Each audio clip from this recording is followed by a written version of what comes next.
Salut, dans cette vidéo on va traiter le cas d'un correcteur avance de phase, sa méthode de réglage. Sous les données de cahier de charge, on va voir quels sont les critères donc, qui permettent de dimensionner le correcteur avance de phase.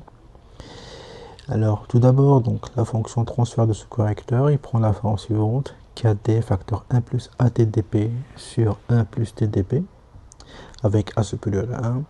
Il existe une autre forme de ce correcteur, voilà, KD facteur 1 plus TDP sur 1 plus ATDP avec A inférieur à 1. Donc dans cette vidéo, on va traiter le cas du correcteur avec A supérieur à 1. Alors donc on va s'appuyer sur la réponse fréquentielle d'un système. Voilà, donc on peut dire qu'il est non corrigé, puisque selon les données de cahier de charge, on va avoir une donnée de rapidité donc qui vaut 4 radians par seconde pour la pulsation de coupure à 0. Et pour cette pulsation, on va avoir une marge de phase égale à 40. Donc ce sont les données donc, qui vont permettre de choisir le correcteur avance de phase. Donc ici, donc, ce qui montre ici les exigences: rapidité, avoir une bande passante à oméga C0 égale à 4 radians par seconde, et pour la stabilité, avoir une marge de phase égale à 40 degrés. Donc si on peut voir déjà la réponse, bien sûr le système déjà il est stable, voilà, selon la pulsation oméga C0 ancienne, donc il est égal à presque 0,4 radians par seconde. Voilà, donc on a une marge de phase égale à 68,17. Mais pour les données de cahier de charge, on va avoir une oméga C0 égale à 4 radians par seconde. Donc au voisinage de cette pulsation, c'est à 0. Donc on a une phase égale à moins 220 degrés, ce qui amène à avoir une marge de phase égale à moins 40 degrés. Donc le système il est instable. Donc il faut voir donc comment on peut améliorer donc ce système pour s'aligner avec ces deux données de cahier de charge qui sont la rapidité et la stabilité. Bien sûr que ce correcteur possède une classe nulle, ça veut dire qu'il ne va pas influencer la performance de précision du système, parce que même si le système ici il est de classe 1, donc on peut dire parfois donc il peut améliorer, puis il peut annuler l'écart statique. Donc si le critère de précision donc il tente à annuler l'écart statique. Alors ici on va essayer de voir comment on peut améliorer la rapidité à la stabilité et à la fois. Alors donc pour choisir ce correcteur, il faut déterminer la valeur de A et de TD et KD. D'accord, on va voir c'est quoi la méthode du réglage. Donc on va commencer par A. Donc quand A il est donné par la relation suivante, c'est sinus phi m égale à A moins 1 sur A plus 1.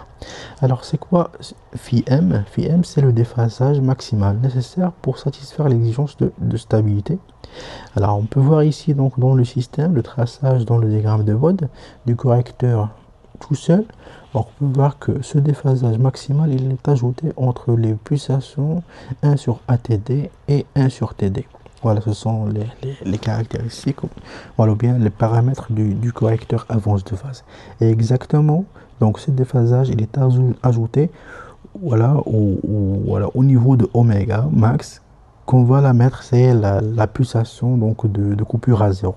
Donc cette oméga égale à 1 sur TD racine de A. Donc il possède aussi un gain et un avalog de KD fois racine de A. Donc on va essayer d'ajouter donc un déphasage phi m afin d'avoir donc une marge de phase égale à 40 degrés, voisinage de la pulsation égale à 4 radians par seconde. Alors d'après la courbe, on peut voir ici que pour cette pulsation, on a vu que la marge de phase, voilà, bien sûr, bien la marge de phase égale à moins 40. Donc, qu'est-ce qu'il faut faire? Il faut, au niveau de cette pulsation, avoir une marge de phase égale à 40. Donc, c'est quoi le déphasage phi m? Donc, il faut ajouter. Il faut compenser cette valeur de moins 40 et après, il faut ajouter un autre, un autre déphasage pour avoir 40. Donc si on compense moins 40, on reste à 0, alors il faut ajouter la valeur de 40. Donc le déphasage total phi m qu'il faut ajouter vaut, voilà, d'après l'équation suivante, c'est moins 40 plus 40, c'est 80. Donc phi m égale à 80. Donc à partir de cette relation, on peut tirer l'expression de A. Donc A elle est donnée, voilà, qu'on suit. Donc c'est A égale 1 plus sinus phi m sur 1 moins sinus phi m, ce qui donne, après calcul, une valeur de A égale à 130,64 qui est bien supérieure à 1. Donc ça c'est la première valeur, donc premier critère donc pour améliorer, voilà, bien pour choisir le correcteur avance de phase. Deuxième étape donc permet de choisir la valeur de TD. Donc on a dit que ce déphasage, voilà, aura lieu à la pulsation oméga égale à oméga C0, et on a vu que oméga C0 égale à 1 sur TD racine de A. Donc exactement, on peut dire que voilà, oméga égale à 1 sur TD racine de A. Pour notre cas, on veut avoir oméga C0 égale à 4 radians par seconde. Donc on va mettre après calcul 4 égale à 1 sur TD racine de A. Donc ce qui mène à déterminer que TD égale à 1 sur 4 racine de A. Après calcul, on prouve que TD égale à 0,022 secondes. Qu'est-ce qui reste maintenant à déterminer? C'est juste la valeur de KD. C'est quoi le rôle de 20 log de KD fois racine de A? Parce qu'on a dit que pour cette pulsation, donc le déphasage égale à 20 log de KD fois racine de A. Donc cette valeur, parce que souvent donc, le gain, donc d'après le système non corrigé de cette pulsation là, voilà, égale à 4 radians par seconde, n'est pas nul, parce que oméga C0 par définition il possède un gain nul.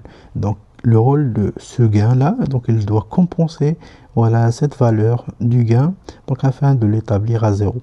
Donc on va dire que par calcul, on va dire que voilà, 20 log de 4D racine de A égale à moins le gain, voilà, de oméga égale à 4 radians par seconde pour le système corrigé. Alors après, donc avoir déterminé donc l'expression de oméga, du gain pour oméga égale 4 radians par seconde égale à moins 35, donc on doit compenser cette valeur là. Donc log de 4D racine de A égale à 35 sur 20, donc ce qui amène à avoir un 4D égale à 4,81. Et voilà. Donc ces éléments là donc vont permettre de modéliser donc notre correcteur avance de phase qui prend la forme suivante: C de P égale à 4,91 facteur 1 plus la valeur de A qu'on a trouvé 130,64 fois la valeur de TD 0,022P sur 1 plus 0,22P. Donc si on peut tracer le correcteur, donc après traçage, on a j'ai établi donc le traçage, bien la fonction système. Après amélioration, on a bien, voilà, une pulsation, donc puisque déjà j'ai pas mis les valeurs après virgule, donc on a ici une pulsation qui est proche de 4 radians par seconde, et qu'on a donc un déphasage qui est égal à, voilà, donc une marge de phase ici égale à 39,91. donc ici le gain égal à 0, donc ce qui amène avoir déjà ici à satisfaire les conditions, voilà, de l'exigence du cahier, les exigences cahier de charge qui sont de la rapidité à la stabilité, sans influencer la précision, ce qu'on a dit que le système elle reste à la classe 1. Voilà, donc ça c'est comment on peut, voilà, donc choisir les paramètres du correcteur qui vont satisfaire les conditions de rapidité et stabilité à la fois, et c'est bien le correcteur avance de phase. Merci d'avoir suivi. Bon courage.